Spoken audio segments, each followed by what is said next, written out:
വർത്തമാനത്തിലേക്ക് വീണ്ടും സ്വാഗതം. കേരള പോലീസിലെ ക്രൈംബ്രാഞ്ച് DIGയും സ്ത്രീകൾക്കും കുട്ടികൾക്കുമെതിരെയുള്ള അതിക്രമങ്ങൾ തടയുന്നതിനായി രൂപീകരിച്ച ആന്റി ട്രാഫിക്കിംഗ് സെല്ലിന്റെ നോഡൽ ഓഫീസറുമായ S. ശ്രീജിത്ത് IPS ആണ് വർത്തമാനത്തിലെ ഇന്നത്തെ അതിഥി.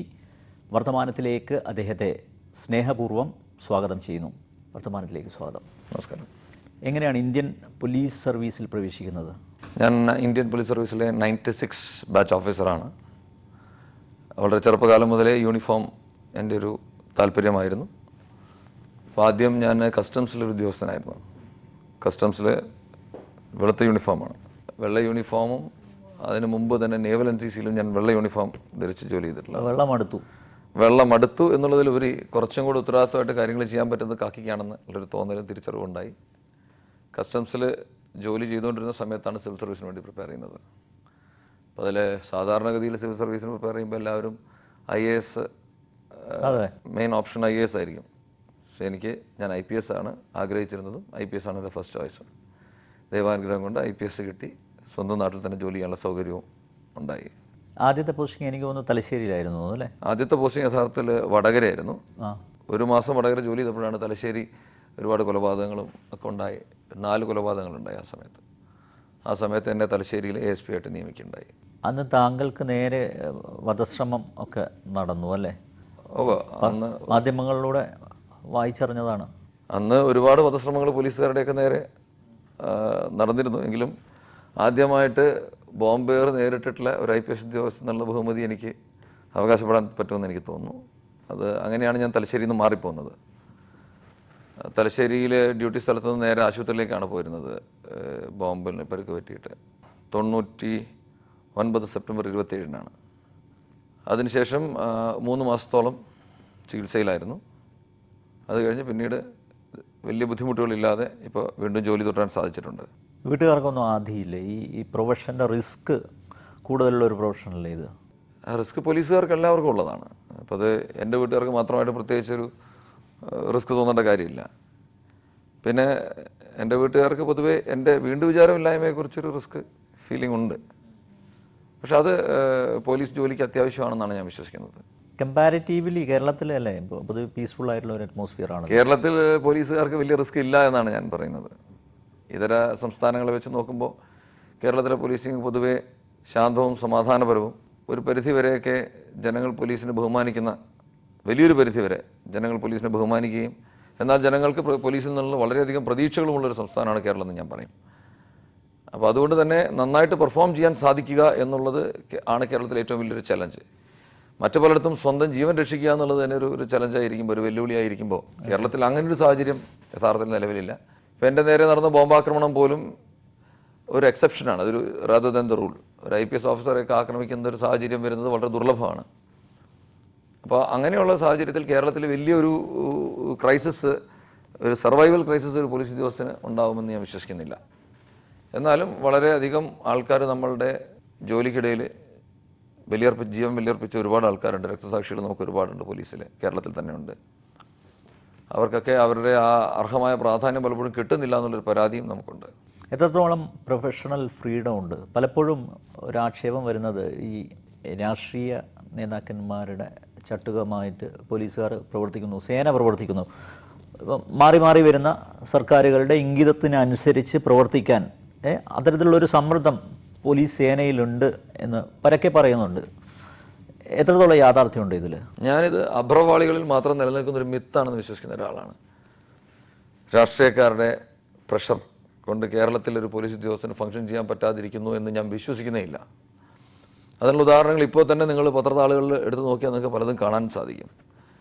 ഇവിടെ നിയമപരമായി പ്രവർത്തിക്കുന്ന ആൾക്കാർക്ക് ഒരു തരത്തിലും ബുദ്ധിമുട്ടില്ലാതെ പ്രവർത്തിക്കാനുള്ള സൗകര്യം ഉണ്ടെന്ന് തന്നെ ഞാൻ വിശ്വസിക്കുന്ന ഒരു പോലീസ് ഉദ്യോഗസ്ഥനാണ് ഞാൻ.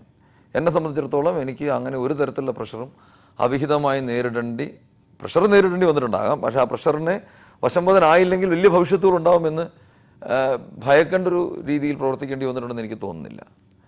പ്രത്യേകിച്ച് കേരളത്തിലുള്ളൊരു പ്രത്യേകത എന്ന് പറഞ്ഞു കഴിഞ്ഞാൽ എല്ലാ സ്ഥലത്തുമുള്ള ഡെവലപ്മെൻറ്റ് ഒരുപോലെയാണ് ഏകദേശമൊക്കെ.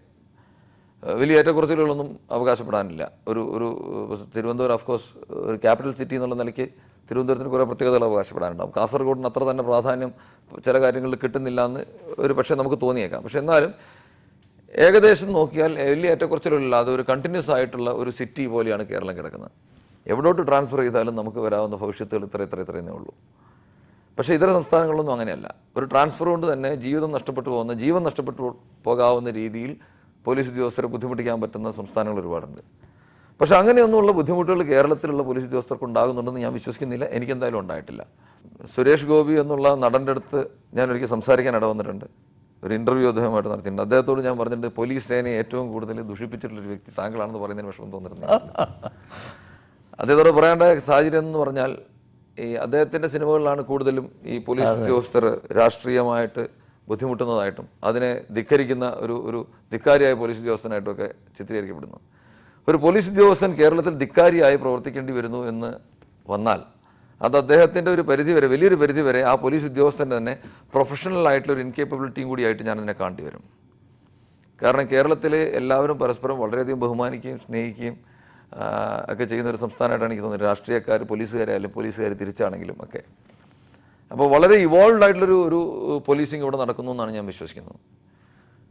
എനിക്ക് അത്തരത്തിലുള്ള ഒരു ബുദ്ധിമുട്ടോ പ്രഷറോ ഒന്നും എനിക്കങ്ങനെ വലുതായിട്ട് അനുഭവിക്കേണ്ടി വന്നിട്ടില്ല.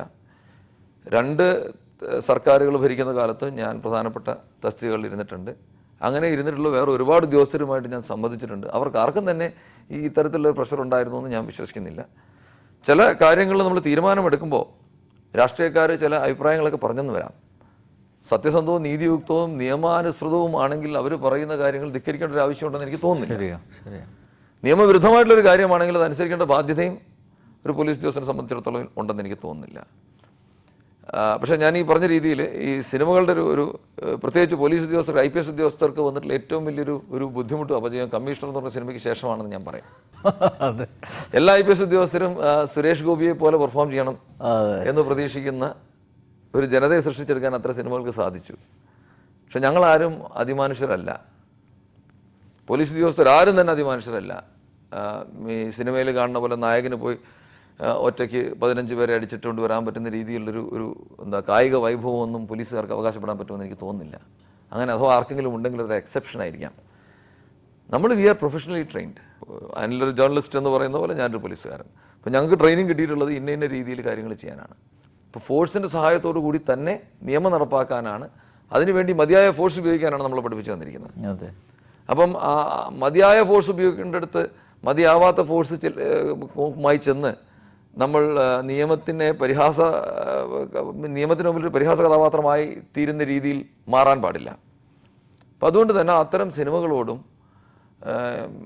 ജനങ്ങൾക്ക് അമിത പ്രതീക്ഷ കൊടുക്കുന്ന മാധ്യമങ്ങളോടുമൊക്കെ എനിക്ക് പ്രതിഷേധം അറിയിക്കാനുണ്ട്. കാരണം ഒരു കാര്യം നമ്മൾ മനസ്സിലാക്കേണ്ടത് വെച്ചാൽ ഈ പ്രൊഫഷണൽ ബേസിസിൽ ജോലി ചെയ്യുന്ന ഞങ്ങളെപ്പോലെയുള്ള ആൾക്കാർ മാത്രമേ ഇവിടെ നിങ്ങൾക്കൊരു പ്രശ്നം വന്നാൽ സഹായിക്കാനുള്ളൂ. അതെ, ശരിയാണ്. അപ്പോൾ ഞങ്ങളെക്കുറിച്ചുള്ള പ്രതീക്ഷകൾ ഒരുപാട് കൂട്ടുകയും ഞങ്ങൾ അതിമാനുഷ്യരായി പ്രവർത്തിക്കാൻ പ്രേരിപ്പിക്കുകയും അല്ലെങ്കിൽ ഒന്നുകിൽ അതിമാനുഷ്യർ അല്ലെങ്കിൽ പമ്പര വിഡ്ഢികളായിട്ടാണ് നമ്മളെ ചിത്രീകരിക്കുന്നത്. സിനിമയിലുള്ള ചിത്രീകരണം അങ്ങനെ. സിനിമകളിൽ ഒന്നുകിൽ സുരേഷ് ഗോപി, മോഹൻലാൽ, മമ്മൂട്ടി ഇവരൊക്കെ അല്ലെങ്കിൽ കൊച്ചിൻ ഹനീഫ, കുതിരോട്ടം പപ്പു, മാള അരവിന്ദൻ, അങ്ങനെയുള്ള ഹാസ്യ കഥാപാത്രങ്ങളെ കൊണ്ട് മാത്രം അവതരിപ്പിക്കുന്ന കഥാപാത്രങ്ങളായിട്ട് ഇങ്ങനത്തെ ഒരു പൊതുവിവക്ഷയാണ് ഈ തരത്തിലുള്ള പ്രഷർ പോലീസുകാർക്ക് ഉണ്ട് എന്ന് ഒരു ധാരണ പരത്തുന്നത്. പ്രഷർ തീർച്ചയായിട്ടും പല രീതിയിൽ പോലീസിനുണ്ട്. പക്ഷെ അത് അവർക്ക് ഓവർകം ചെയ്യാൻ പറ്റാത്ത പ്രഷറല്ല. നമ്മളുടെ ട്രെയിനിങ് കൊണ്ട് നമുക്ക് സ്വായത്തമാക്കിയിട്ടുള്ള സ്കിൽസ് കൊണ്ട് തീർക്കാൻ പറ്റാത്ത വിഷയങ്ങളുമല്ല. അങ്ങനെ വളരെ ശുഭാപ്തി വിശ്വാസത്തോടു കൂടിയാണ് ഞാൻ പോലീസിങ്ങനെ കാണുന്നത്. അല്ല, എനിക്ക് തോന്നുന്നു സ്വതന്ത്രമായി പ്രവർത്തിക്കുന്നത് കൊണ്ട് താങ്കൾക്ക് ശത്രുക്കളും കുറേ ഉണ്ടെന്ന് തോന്നുന്നു. ഏറെ പോലീസിൻ്റെ ഒരു പ്രത്യേകത എന്ന് പറഞ്ഞാൽ നമ്മൾ നിർണായകമായ തീരുമാനങ്ങൾ എടുക്കാതിരിക്കുന്നത് കൊണ്ട് നമുക്ക് ശല്യങ്ങളില്ലാതിരിക്കാം. നിർണായകമായ ഒരുപാട് തീരുമാനങ്ങൾ നമ്മൾ എടുക്കുമ്പോൾ ഒരു പോലീസുകാരനും എല്ലാവരെയും സന്തോഷിപ്പിക്കാൻ സാധിക്കില്ല. ഒരു ഭാഗത്ത് നമ്മളുടെ പ്രവൃത്തി കൊണ്ട് സന്തോഷിക്കുന്ന ഒരു വിഭാഗം ഉണ്ടെങ്കിൽ അവരെ പീഡിപ്പിക്കുകയോ ബുദ്ധിമുട്ടിക്കുകയോ ചെയ്തിട്ടുള്ള വേറൊരു വിഭാഗം മറുഭാഗത്തുണ്ടാകാം. അപ്പം നമ്മൾ ഓരോ ദിവസവും ഒരു പോലീസുകാരൻ അവനവൻ്റെ ജോലിയിൽ വ്യാപൃതനായിരിക്കുന്നതിനനുസരിച്ച് അവൻ്റെ ശത്രുക്കളുടെ എണ്ണം കൂട്ടിക്കൊണ്ടിരിക്കുകയാണ്. പ്രൊഫഷണൽ ജലസി ഉണ്ടോ? പ്രൊഫഷണൽ ജലസി ഉണ്ടാകാം ഒരു പക്ഷേ ഞാൻ അതിനെക്കുറിച്ചൊന്നും ചിന്തിക്കാറില്ല. കാരണം പ്രൊഫഷണൽ എന്നുള്ള വാക്കിനോട് ഒരിക്കലും ചേരാത്തൊരു വാക്കാണ് ജലസി എന്ന് പറയുന്നത്. ഒരു പ്രൊഫഷണൽ ആയിട്ടുള്ള ഒരാൾക്ക് ഒരിക്കലും ജലസിയുടെ ആവശ്യമില്ല, അവനവൻ്റെ ജോലി ചെയ്താൽ മാത്രം മതി. അപ്പം ഞാൻ അങ്ങനെ ആലോചിക്കാറുള്ളൂ. ഇനി ആർക്കെങ്കിലും അങ്ങനെ ഉണ്ടോ ഇല്ലയോ, അവരാരെങ്കിലും എന്തെങ്കിലും എൻ്റെ പുറകിലുണ്ടോ മുമ്പിലുണ്ടോ എന്നൊന്നും ഞാൻ അന്വേഷിക്കാറില്ല. ഞാൻ എൻ്റെ കൂടെയുള്ളവരെയും എൻ്റെ സീനിയേഴ്സിനെയും എൻ്റെ സഹപ്രവർത്തകരെയും താഴെയുള്ളവരെയും പൂർണ്ണമായി വിശ്വസിക്കുന്നു. എനിക്ക് അവരുമായിട്ടുള്ള ഇടപെടലുകളിൽ എനിക്ക് വളരെയധികം സന്തോഷം ഇതുവരെ ഉണ്ടായിട്ടുള്ളൂ. എന്തെങ്കിലുമൊക്കെ പ്രശ്നങ്ങൾ വരുമ്പോൾ നമ്മൾ മേലുദ്യോഗസ്ഥരുടെ അടുത്ത് വഴക്ക് കേൾക്കാൻ ബാധ്യസ്ഥരാണ്. പോലീസിൻ്റെ ഒരു അവിഭാജ്യ ഘടകമാണ് മേലുദ്യോഗസ്ഥരുടെ അടുത്ത് വഴക്ക് കേൾക്കുക എന്നുള്ളത്. അതൊരു ഞങ്ങളുടെ ഒരു ഭൂഷണമായിട്ട് ഞങ്ങൾ കൊണ്ടുനടക്കുന്ന ഒരു കാര്യമാണ്. അങ്ങനെ കേട്ടിട്ടുള്ള വഴക്കുകളല്ലാതെ സിറ്റുവേഷനിലായിട്ടുള്ള ഒക്കേഷൻസിൽ ഉണ്ടാവുന്ന ചില പ്രശ്നങ്ങൾ എന്നുള്ളതല്ലാതെ മറ്റൊരു തരത്തിലുള്ള പ്രശ്നങ്ങൾ എനിക്ക് ആരുമായിട്ടുമില്ല. പക്ഷേ ശത്രുക്കൾ അങ്ങ് പറഞ്ഞ പോലെ ഒരുപാടുണ്ട്. ഒരുപാട് ആൾക്കാർ ശത്രുക്കളായിട്ടുണ്ട്. അല്ല, ഇടയ്ക്ക് ഈ മാധ്യമങ്ങളിൽ തന്നെ താങ്കളെ വില്ലനാക്കിക്കൊണ്ടുള്ള ചില റിപ്പോർട്ടുകളൊക്കെ കണ്ടു. ഭൂമി കയ്യേറ്റക്കാരനായി അങ്ങനെ ചില കഥകൾ വന്നു. നമ്മുടെ ഈ സംവിധാനത്തിൻ്റെ ഒരു പ്രത്യേകതയാണത്. എൻ്റെ കാര്യം എന്താണെന്ന് വെച്ചാൽ, നല്ല രീതിയിൽ നമ്മളെ ഉപദ്രവിക്കാൻ കെൽപ്പ് താല്പര്യമുള്ളൊരു ശത്രു വന്നാൽ ഇവിടെ ആർക്കും ആരുടെ പേരിൽ എന്ത് പരാതിയും കൊടുക്കാം. പാനലിപ്പോൾ ഇരുന്നിട്ട് എൻ്റെ മുമ്പിലിരുന്നു എന്നെ കത്തിയെടുത്ത് കുത്തി എന്ന് ഇപ്പോൾ കത്തിയെടുത്ത് കുത്തി എന്ന് പറഞ്ഞ് ഞാനൊരു പരാതി എഴുതി കൊടുത്താൽ പോലും അന്വേഷിക്കുക എന്നുള്ള മൗലികമായ ചുമതലയിൽ നിന്നും നമ്മുടെ നീതിന്യായ വ്യവസ്ഥയ്ക്ക് മോചനമില്ല. അന്വേഷിച്ചേ പറ്റൂ. ശരിയാണ്. പ്രാഥമികമായ ഒരു അന്വേഷണം പോലും കൂടാതെ ഒരിക്കലും ഒരാളെ കുറ്റവിമുക്തനാക്കുകയോ കുറ്റക്കാരനാക്കുകയോ ചെയ്യുന്ന ഒരു സംവിധാനം അല്ല നമ്മുടേത്. അത് നമ്മുടെ ക്രിമിനൽ ജസ്റ്റിസ് സിസ്റ്റത്തിൻ്റെ ഒരു പ്രത്യേകതയാണ്. അപ്പോൾ എനിക്കെതിരെ ഈ പലതരത്തിലുള്ള നേരത്തെ അനിൽ പറഞ്ഞ പോലെ ആരോപണങ്ങൾ പലതും വരികയുണ്ടായി. എനിക്ക് പ്രബലരായ കുറച്ച് ശത്രുക്കൾ ഉണ്ടായി എന്നുള്ളതാണ് എൻ്റെ സത്യം. അപ്പോൾ അതിനകത്ത് ഉണ്ടായതെന്ന് വെച്ചാൽ പരാതി കൊടുക്കും. കൊടുത്ത പരാതി എന്താണെന്ന് ആ മാധ്യമത്തിൽ വരുത്താനുള്ള ഏതെങ്കിലും ഒരു മാധ്യമത്തിൽ വരുത്താനുള്ള കഴിവും കൂടി ഈ ശത്രുക്കൾ ഉണ്ടായി കഴിയുമ്പോൾ ആ പരാതിയുടെ പരിസമാപ്തി എന്താണെന്ന് മാധ്യമത്തിൽ വരുത്താനുള്ള കെൽപ്പ് ഒരു പോലീസ് ഉദ്യോഗസ്ഥൻ എന്നുള്ള നിലയ്ക്ക് എനിക്ക് ഇല്ലാതെയും വരുമ്പോൾ അതൊരു കഥയായി മാറുകയാണ്. ശരിയാണ്. ഒരു 12ഓളം ഒ പി എന്ന് പറഞ്ഞാൽ ഒറിജിനൽ പെറ്റീഷൻസ് ഹൈക്കോടതിയിൽ നമ്മൾ നടത്തുകയും അത് നമുക്ക് അനുകൂലമായി വരികയും ചെയ്തു. പക്ഷെ അനുകൂലമായി വരുമ്പോൾ വാർത്ത വരില്ല, പ്രതികൂലമായതെല്ലാം വാർത്ത വരും. അപ്പം ഞാൻ ചില മാധ്യമ സുഹൃത്തുക്കളോട് തന്നെ ചോദിക്കുകയുണ്ടായി, സുഹൃത്തെ ഇത് എനിക്കെതിരെ പരാതി കൊടുത്തപ്പോൾ നിങ്ങൾ വാർത്ത കൊടുത്തു, അപ്പോൾ പരാതി പരിഹാരം ഉണ്ടാകുമ്പോൾ വാർത്ത കൊടുക്കും. ഹെഡ്ലൈൻസ് വന്നു. അപ്പോൾ അത് പരാതി പരിഹാരം ഉണ്ടാകുമ്പോൾ വാർത്ത വരണ്ടേ എന്ന് ചോദിക്കുമ്പോൾ അവരുടെ ന്യായമായൊരു മറുപടി, ഒരു DIGക്കെതിരെ വരുന്ന പരാതിക്ക് മാധ്യമങ്ങൾക്ക് പ്രാധാന്യമുണ്ട്, വാർത്താ പ്രാധാന്യമുണ്ട്. DIGക്ക് എതിരെയുള്ള പരാതി കോടതി തള്ളി എന്ന് പറയുന്നതിനൊരു വാർത്താ പ്രാധാന്യമില്ല. എന്നിട്ടും ഞാൻ ചില സുഹൃത്തുക്കളോടൊക്കെ പറഞ്ഞിട്ട് അവസാനം 2-3 തള്ളിയത് വാർത്തകളായി വരുത്താൻ എന്നെ കൊണ്ട് സാധിച്ചു എന്നുള്ളതാണ്. അപ്പോൾ അങ്ങനെ റാൻഡമായിട്ട് ഇങ്ങനെ പരാതി കൊടുക്കുകയും ആ പരാതി കൊടുക്കുന്നതിൻ്റെ പരിസമാപ്തി എന്താണെന്ന് പുറം ലോകം അറിയാതിരിക്കുകയും ചെയ്യുമ്പോൾ ഒരാളെ ഒരു കുഴപ്പക്കാരനായി ചിത്രീകരിക്കാനുള്ളൊരു ടെൻഡൻസി നമ്മുടെ നാട്ടിലുണ്ടാകാം. ശരിയാണ്. പക്ഷെ ഞാൻ അതൊന്നും ഞാൻ കൂസാറില്ല. കാരണം ഞങ്ങളുടെ ഒരു സീനിയർ ഉദ്യോഗസ്ഥൻ ഒരിക്കൽ എന്നോട് ചോദിച്ചു, what is experience in police, എന്താണ് പോലീസിൽ നിങ്ങൾ അനുഭവ സമ്പത്ത് എന്ന് പറയുന്നത്? അപ്പോൾ ഞാൻ പറഞ്ഞു, crime investigation, law and order. അപ്പോൾ അദ്ദേഹം വളരെ സ്നേഹമസൃണമായിട്ട് ഒരു ചീത്ത വിളിച്ചു എന്നെ. അപ്പോൾ സ്നേഹമസൃണമായിട്ട് ചീത്ത വിളിക്കാൻ ഞങ്ങൾക്ക് പോലീസിൽ സീനിയേഴ്സിന് ജൂനിയേഴ്സിന് അങ്ങനെയൊക്കെ പറയാൻ, തമാശ പറയാനായിട്ടുള്ള അധികാരങ്ങളുണ്ട്. എന്നിട്ട് പറഞ്ഞു, നിനക്ക് ഒരു എക്സ്പീരിയൻസും ഇല്ല എന്നുള്ളതിൻ്റെ തെളിവാണ് ഇപ്പം നീ പറഞ്ഞ മറുപടി. പോലീസിൽ അനുഭവ സമ്പത്തെന്ന് പറഞ്ഞാൽ ഒരു തരത്തിലുള്ള സ്വാർത്ഥ ലാഭവും സ്വാർത്ഥേച്ഛയും കൂടാതെ ജോലി എടുത്തുകൊണ്ടേയിരിക്കുക, അതാണ് ആദ്യത്തെ എക്സ്പീരിയൻസ്. അങ്ങനെ സ്വാർത്ഥ ലാഭമോ ലാഭേച്ഛയോ ഒന്നും ഇല്ലാതെ നമ്മൾ ജോലി എടുത്തുകൊണ്ടിരിക്കുമ്പോൾ ഈ ജോലി കൊണ്ട് ഗുണം കിട്ടുകയോ ദോഷം കിട്ടുകയോ ചെയ്യുന്ന കുറേ ഉപഭോക്താക്കളുണ്ടാവും, സമൂഹത്തിലുണ്ടാവും, കുറേ ആൾക്കാരുണ്ടാവും. അവർ ചിലപ്പം കുറേ കാലം നമ്മളെക്കുറിച്ച് നല്ലത് പറഞ്ഞെന്ന് വരാം. അത് കഴിഞ്ഞ് ഒരു കാരണം